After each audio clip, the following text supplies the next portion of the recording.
Hello again, Metas, and welcome back to the channel. Today we are continuing our journey through the ultimate once human weapon builds, and the spotlight is on the KAM-Crank rifle. We're pushing this rifle to its absolute limits to answer the big question: can it truly stand up to the grueling challenges of endgame activities and the brutal demands of nightmare content? We will be exploring this build to see if it has what it takes to be your go-to for those high-tier rewards. The big question is, can it still be viable with the current meta builds we already have? Let's dive in and find out. Okay, so what does the KAM-Crank do? Here's how it works. Hit an enemy 7 times and you'll trigger the burn effect. Once you manage to get the highest number of burn stacks on a single target, you'll actually deal 15% more burn damage for the next 8 seconds. What's more, your maximum burn stacks go up by 2, allowing for even more sustained damage. Now, when an enemy gets hit with burn, they start taking extra damage over time. This damage ticks every half a second for 6 seconds straight, and here's where it gets really interesting. It can actually stack up to 5 times. Now for the specifics, this bonus damage is always blaze element. You won't get critical hits with it, and it won't hit weak spots for extra damage. Also, it's consistent. The damage won't drop off no matter how far away you are from the target. As for how it's calculated, the base damage starts at 12% of your sight intensity. Then that base amount gets boosted by any burn damage factor bonus or burn final damage bonus you might have from your gear or skills. So in a nutshell, burn is a reliable stacking fire-based damage over time that scales with your sight intensity and hits hard regardless of critical hits, weak spots or distance.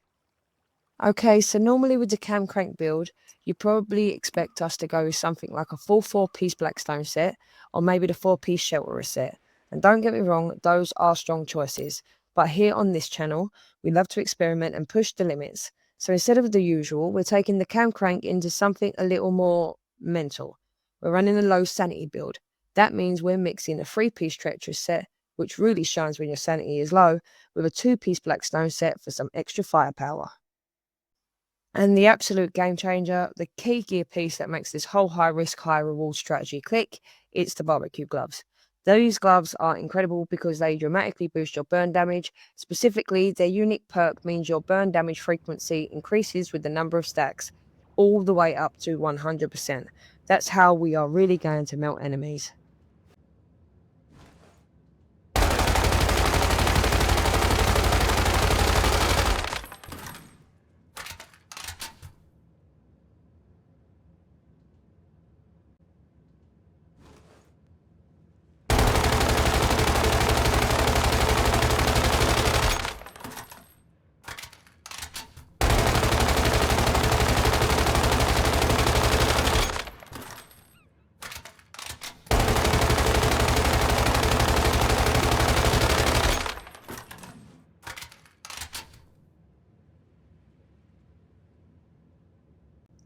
For our secondary, we're going to be running the DE50 Wildfire. This is key because it lets us proc that bullseye effect, granting us an 8% vulnerability on enemies. This means they'll take big numbers from everything, especially our KAM-Crank's burns. It's all about setting up that massive damage.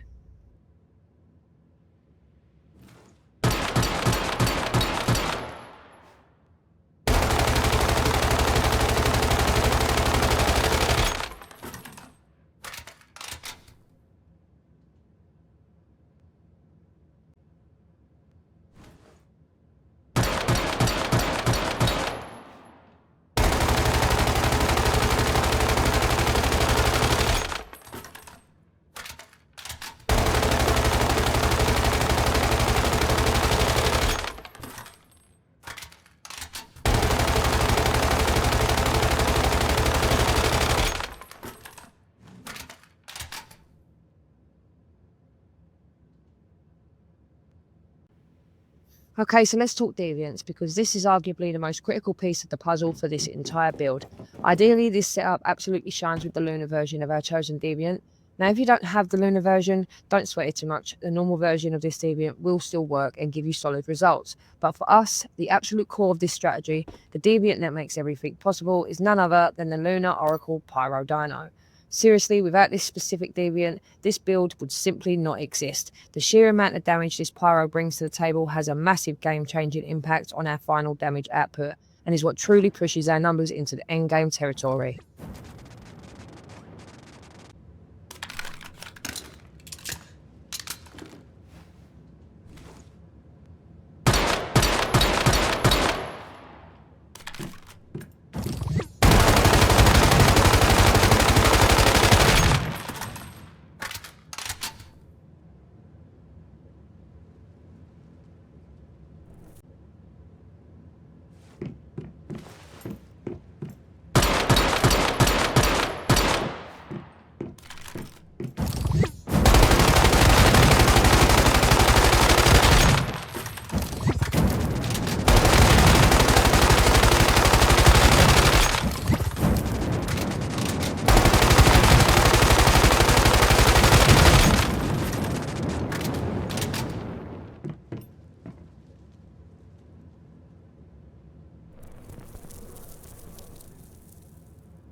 Now onto mods, which are all about elemental, status, burn and blaze damage.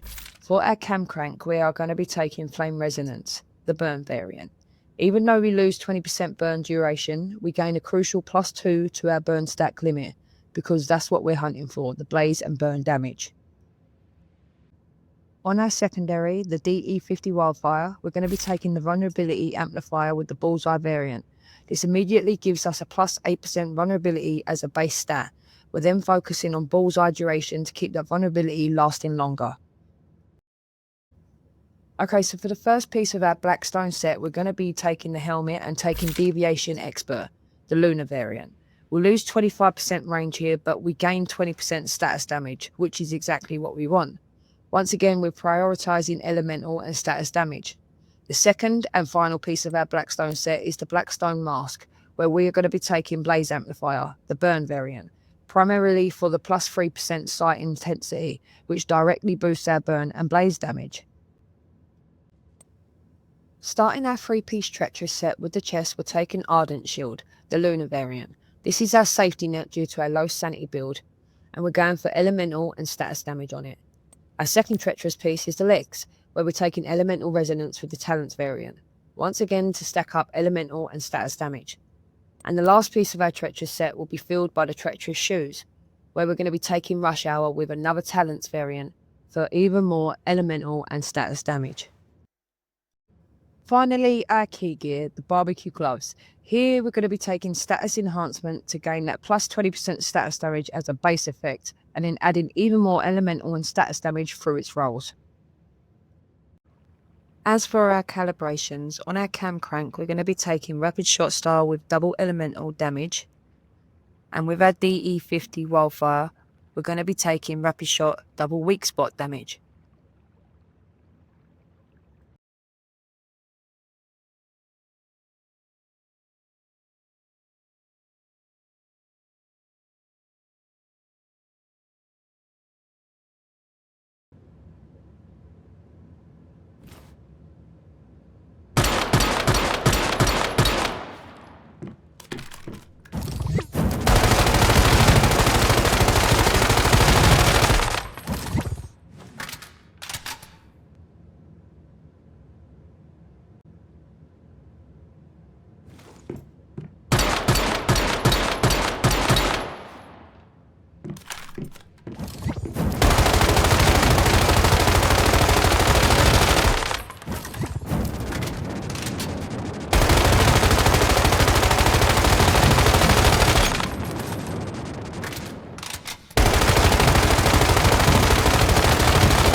Okay, so our damage is already looking pretty solid, but we still have a few more layers to add to really push those numbers up. This is where our whimsical drinks, food buffs, and the cradle come into play. First up, we're going to start with our whimsical drink. We're getting a base 25% status damage bonus, but here's where it gets even better. Because I'm also running a level 4 Shephosaurus, I get an extra 32% on top of that. And as if that wasn't enough, we're also chugging the special mimetic ice treat Brain Freeze, which grants us a massive +200% effect duration and a +30% potency for our buffs. Now, for our primary food buff, we're using the Surprise Spring Roll. This bad boy gives us an elemental damage increase that ranges from about 5% to 15%. The kicker to that is that bonus doubles if our health drops below 40%. And once again, thanks to our trusty chef, we're adding another 32% onto this buff as well, supercharging its effects. Moving on to the cradle, there are 4 that you want to be looking out for.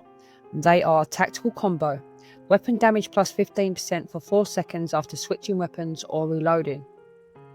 Status Enhancement, our status damage is +15% for 3 seconds after hitting a weak spot. Elemental Sense, after dealing elemental damage, the corresponding element's damage +25% for 4 seconds. Blazing Detonation, when inflicting burn on a unit that already has burn, immediately deal 1 instant of burn damage, cooldown 3 seconds, and gain burn damage +25% for 10 seconds.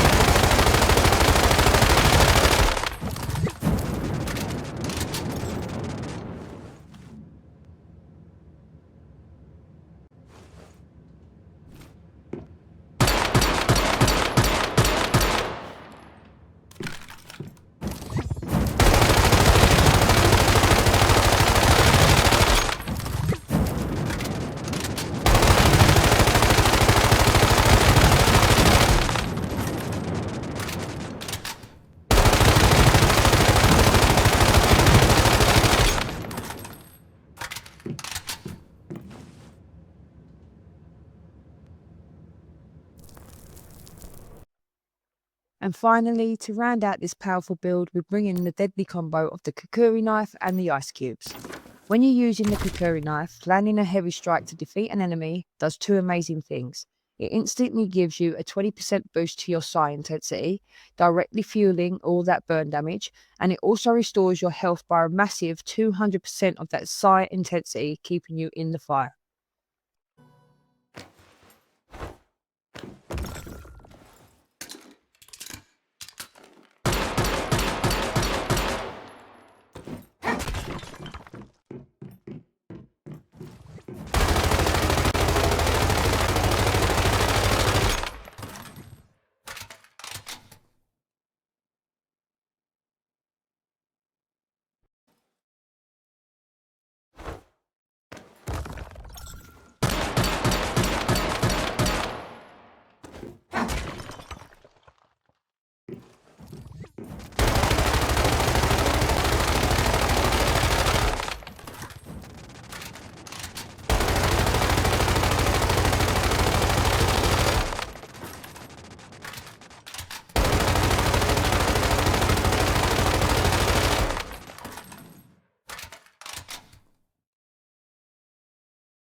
Alright, so with everything we've added together, our stats for this build are looking pretty decent. Could they be better? Most definitely. I do not have the absolute best mod rolls on everything, and with the lunar event no longer available, I can't exactly go hunt for more optimal pieces. What are your thoughts on that, by the way? Did you guys prefer Lunar Oracle, or are you enjoying the new Starfall inversion more? Let me know in the comments. Regardless of whether we have perfect stats, the big question still remains. Can the KAM-Crank truly hold its own in endgame content? So here's the breakdown. For pro level content, honestly, yes, it absolutely can.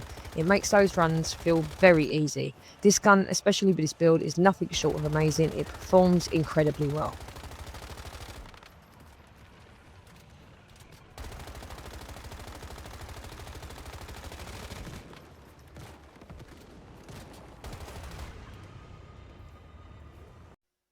However, when it comes to tackling nightmare content, that's where I found it to be more of a grind, especially running solo. It can be a long struggle to finish. It's a real test of endurance. But throwing some friends or a team and tackling nightmare becomes a whole lot more fun and significantly quicker.